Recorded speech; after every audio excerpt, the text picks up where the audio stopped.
Haryana BJP के अध्यक्ष नायब सिंह सैनी इन दिनों एक्शन मोड में नजर आ रहे हैं। उन्होंने पंचकुला में नवनियुक्त 22 जिला अध्यक्षों के साथ बैठक की। इस मीटिंग के बाद प्रदेश अध्यक्ष नायब सिंह सैनी ने प्रेस कॉन्फ्रेंस की। उन्होंने जानकारी दी कि बैठक में किस तरह 2024 में नरेंद्र मोदी के नेतृत्व में देश में बड़े बहुमत से सरकार बने, इसको लेकर चर्चा हुई है। हमारे जिलाध्यक्षों की आज जो नई नियुक्तियां हुई हैं उसको लेकर के पहली बैठक हमने बुलाई है। परिचयात्मक बैठक थी और आने वाले समय के अंदर 2024 में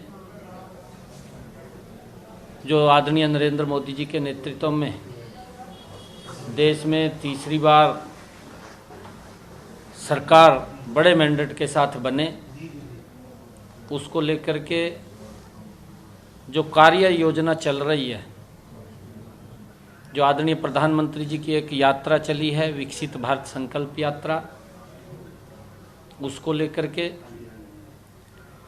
और जितनी अन्य योजनाएं चल रही हैं, चाहे वो केंद्र सरकार की हैं, हरियाणा में आदरणीय मुख्यमंत्री मनोहर लाल जी के नेतृत्व में चल रही हैं, और जिन योजनाओं का डायरेक्ट कहीं न कहीं लाभ पहुंच रहा है ग्राउंड के ऊपर,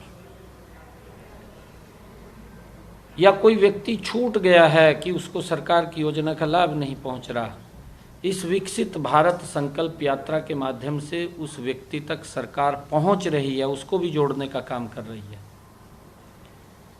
आज इन सब बातों को लेकर के आज सभी जिलाध्यक्षों से बात हुई है कि गति से हमने आगे इन योजनाओं को धरातल के ऊपर उतारते हुए लोगों तक लाभ पहुंचाना। ये पहली ऐसी सरकार है कि जो कहा है उसको किया है।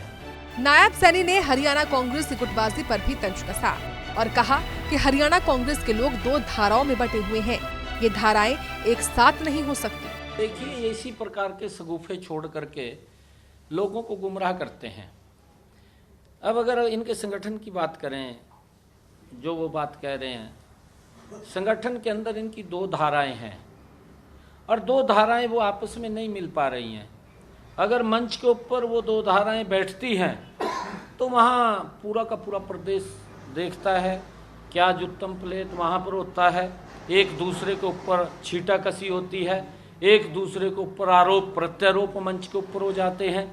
इस प्रकार का इनका संगठन है और संगठन दिखाई नहीं देता।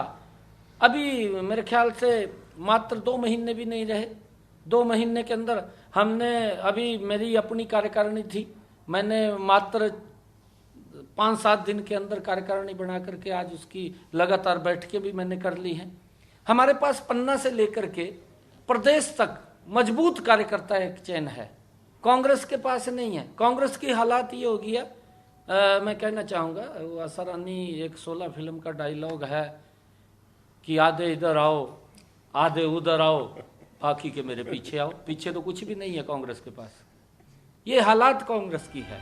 प्रदेश भर में ईडी की रेड को लेकर भी नायब सैनी ने प्रतिक्रिया दी है और कहा है कि ईडी स्वतंत्र एजेंसी है, वो कार्रवाई कर सकती है।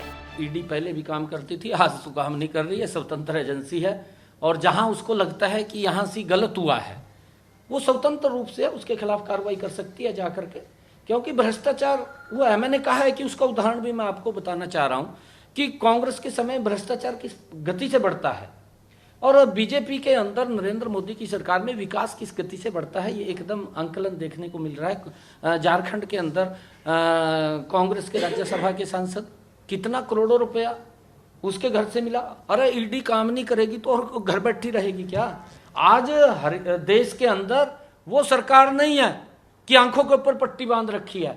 आज देश के अंदर वो सरकार बैठी है जिसकी आंखें खुली हैं और वो देख रही है जीरो ग्राउंड के ऊपर कि कौन व्यक्ति, किस व्यक्ति तक सुविधा नहीं पहुंची, उस तक सुविधा पहुंचाने का काम और नरेंद्र मोदी की सरकार कर दिया। ये तो आरोप लगाते हैं, इसका राजनीतिक ये फायदा लेना चाहते हैं कि ईडी ने ये कर दिया, ईडी ने वो कर दिया। काबिले गौर है कि हरियाणा बीजेपी के नवनियुक्त अध्यक्ष नायब सिंह सैनी ने अपनी नई टीम तैयार की है।